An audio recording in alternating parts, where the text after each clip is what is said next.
Look, I've already done a Connie series review, but this is just a quick little pickup on some B-roll, and then we're going to intro into a different idea that I have, test it out, see if it works.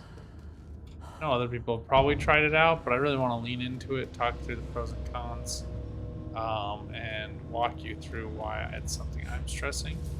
Right now, though, my biggest goal is to show you off the inside of Connie Andromeda. What makes a Connie Andromeda a Connie Andromeda? Well, a couple of things. First off, I'm not going to show the things that distinguish it from the Phoenix and the Taurus, but the biggest thing that distinguishes it is the racks and racks of missiles that come on an Andromeda. Then what distinguishes it from a Taurus is that it actually has a little ship in the back. Merlin. And you got your airlocks on the side.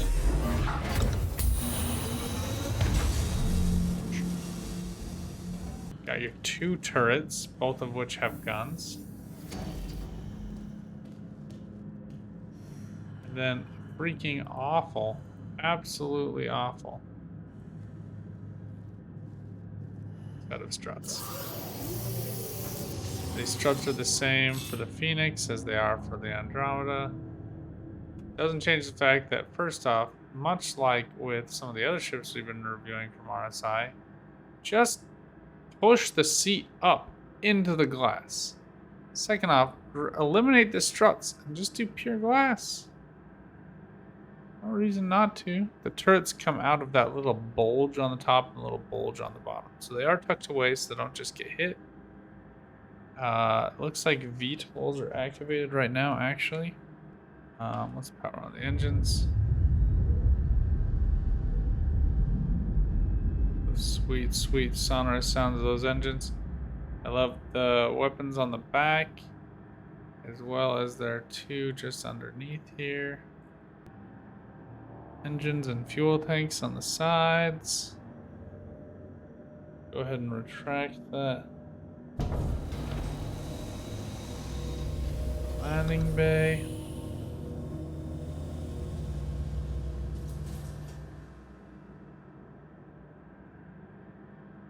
I just like the fascia all over the thing. It's just fantastic. I forget what all those little doodads are called.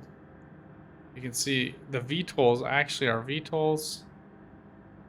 They open and close. Weapons are all mounted in the same spots, so when we fly the Taurus, which will be the last ship we take out, we'll be able to see those.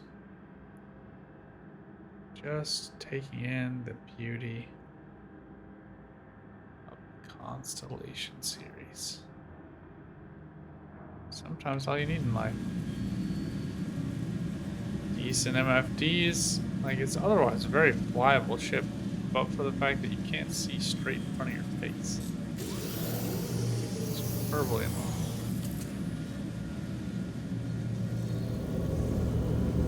I do also hate the color scheme on this one. Orange and white. It's weird and lame.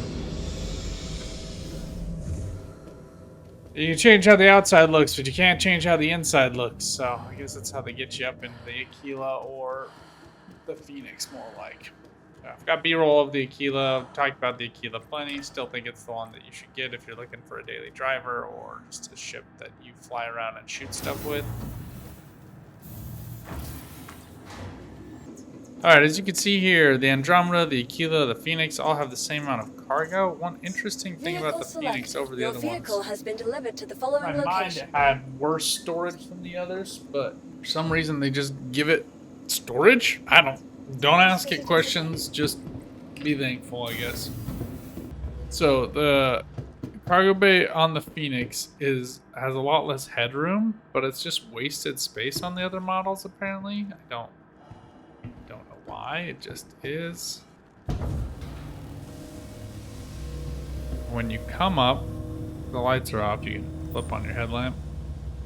You're gonna come over here to this elevator. You're gonna call it. Gonna wait for it to come down. You're gonna go up. And you're gonna come right up into the middle of the floor and it's gonna disappear into wood paneling. You're gonna see the Phoenix symbol there, the Phoenix symbol here. Best snub fighter in the game, the Archimedes. It is a little hard to see over the nose, but this thing is agile, it is spry, and it does a large chunk of damage. It has 4 guns, all size 1s, but they pack a punch. Unlike the smaller Merlin, they are all lasers, and you cannot change out the Tiger Strike. On the Merlin, you are stuck with ballistic weapon on as your nose cannon, and it kind of sucks. Here you've got all these like little crew quarters, nice little beds for transporting high executives. You got your wasted space here for some reason, and here. These are your actual crew quarters for your crew. Got your table.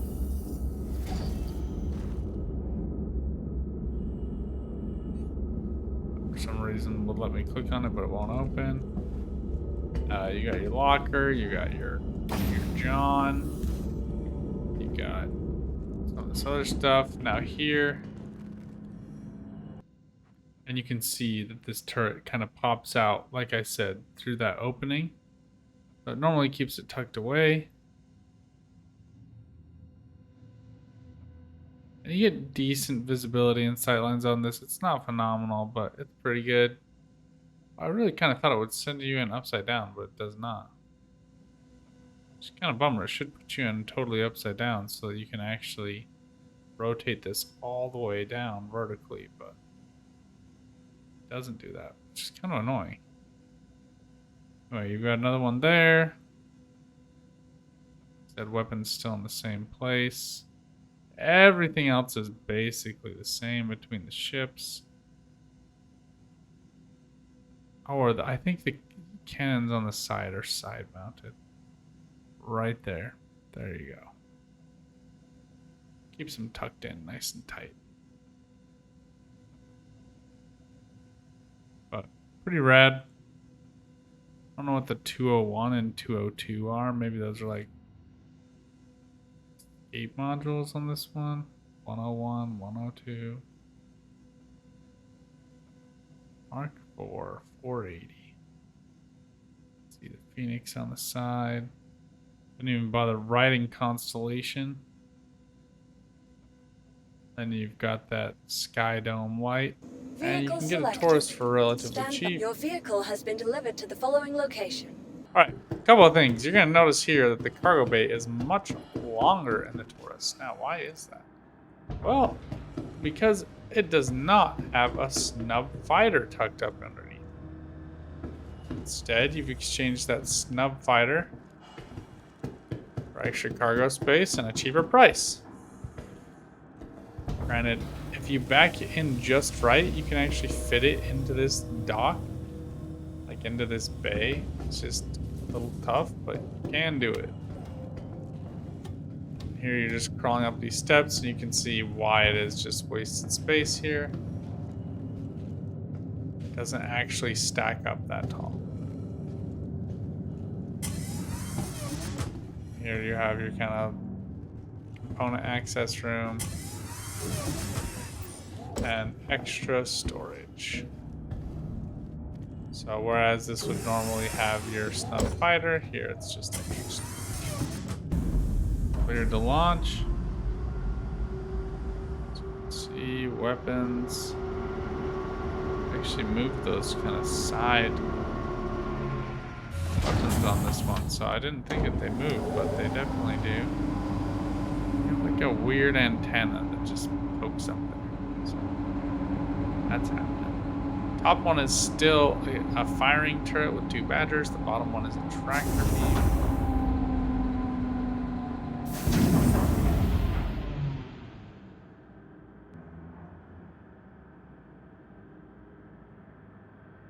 Bing bada boom, there you go. Alright, time to take off.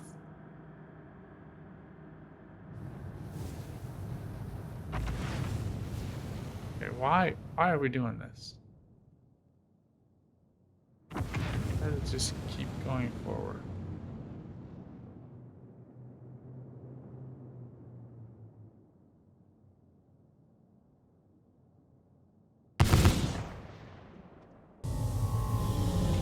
I love how it pops out.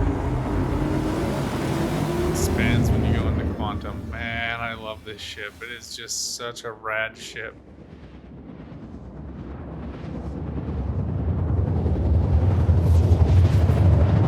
Everything about it except for how you see out of the front of it.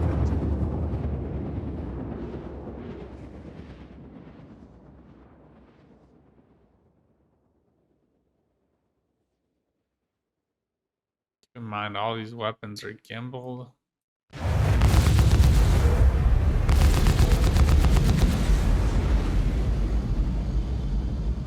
Oh, just glorious. Now you cannot Alt-K your ship back in. So instead you just have to do this as landing gear. And that's what causes it to retract. Now you can still shoot from that profile. It does kick out those struts. Or not the struts, but the landing gear itself.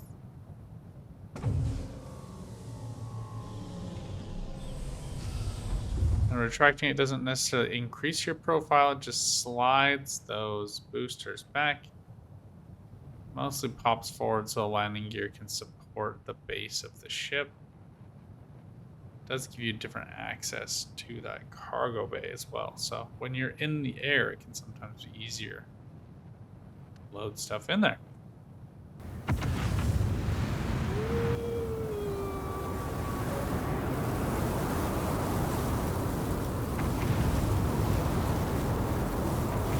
God. The most difficult landing sequences I've ever performed.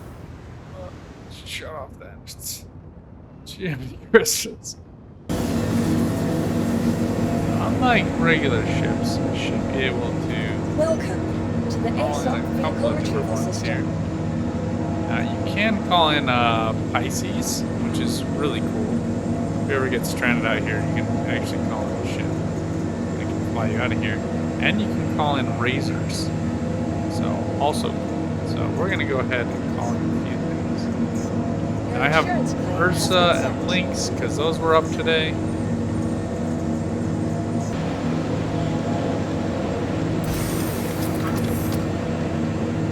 it really dropped off to like 22. Now it's negative 30.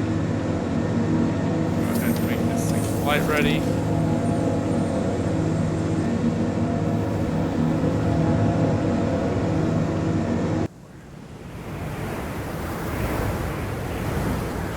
Lifted up my elevator here. That's on me. Friendly target. Safe. Launch successful. We're gonna take out Mirai. I'm not sure if this is gonna fit or not, so we're gonna give it a try. Pilot seat. Now the Mirai Fury.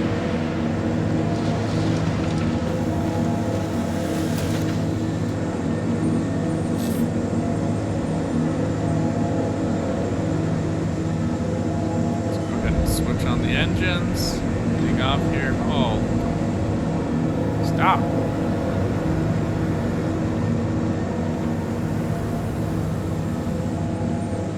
See, when you retract landing gear, it basically just changes the engines out of the full mode. You still get a couple of missiles, 4 of them on the regular Fury.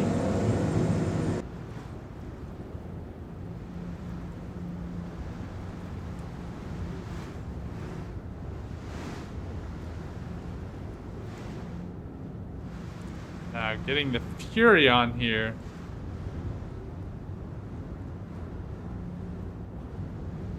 Looks kind of tight, but it was actually a little bit easier. But flying this bad little boy.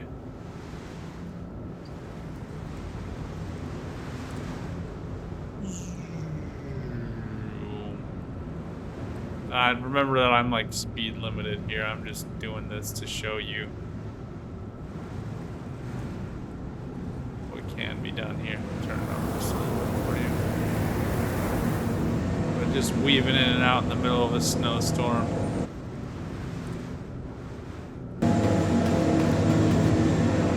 Alright, so the canopy's already deployed. We're gonna go ahead and open up the pilot seat here. You can see it's just all missiles, no lasers whatsoever. So once you've shot your missiles, it is game over. So these things are very much like suicide bombers, whether you like it or not. And you can just go ahead and deploy your blast shield here. And then it's gonna give you like a holographic readout when you power on the ship. Cool, like initiating Linux code, which is super rad. Like I do think like in terms of the design of the ship, that's super cool that it has this blast shield that you can see out of, and I really hope that this tech gets replicated for other designs. But it's just basically loaded to the gills with missiles, and that's a thing that some people are into, not so much me. I do still want to be able to engage in a certain type of firefight, and missiles have to be from a certain distance, certain velocities against people who aren't shooting chaff, and that can be fun, and it also isn't always. So we are going to just power on engines.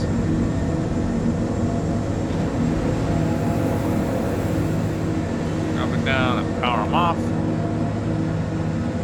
just so we can compare all of these. Go ahead and get out of this. Trying that kind of thing again.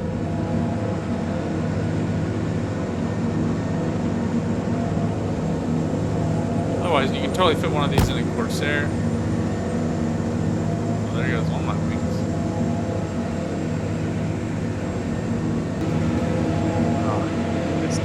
Smooth butter right here.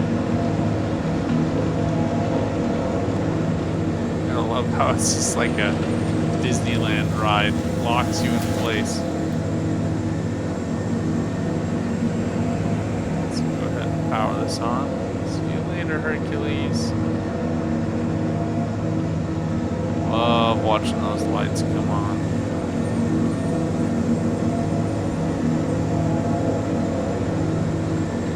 Also sponsored by Microtech.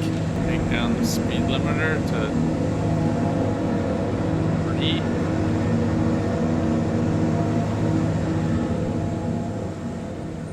Drop it down to like near 0. And when you rotate that landing gear, it's just gonna kind of like give you rotation on these. We're just gonna reset this.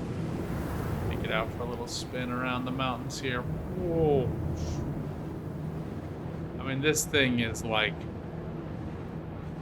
you tell it where to go and it goes to there immediately. If I trusted that these trees were actually all modeled exactly where they say they are, I would really try the bob and weave. But it's just... Also, the other problem here is that I'm getting auto acceleration, and that's not my favorite. You can see it just kind of kick out as soon as I move it over. We're gonna power it down. Yeah, the landing gear basically is just like locked VTOL on those bottom thrusters. And I really should have moved that, but it makes it more fun.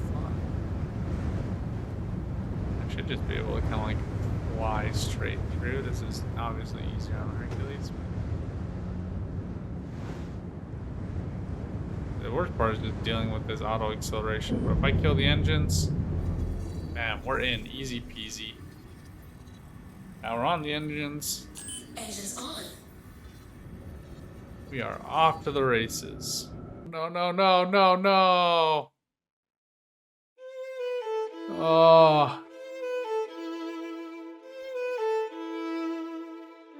Well, that's not what we wanted, but that's Star Citizen for you. We got through almost all of our ground vehicles. The Ursa and the Lynx I still need to get around to doing some B-roll footage of, but I'm not in any rush to do ground vehicles. Being honest with each other, I am very close to wrapping up most of the vehicles from IAE and having a bunch of B-roll that we can do a whole bunch of video comparisons of different ships and talking through what they're all like and proving that I've flown all of them to all of you doubters out there. If there's something you think I should be spending more time in, something you want a little bit more of a I'm a dad and I don't have infinite time analysis about, let me know. I'd love to do that for you. Till next time out, have some fun, good luck out there, and do not let the 30Ks get you down. Bye for now.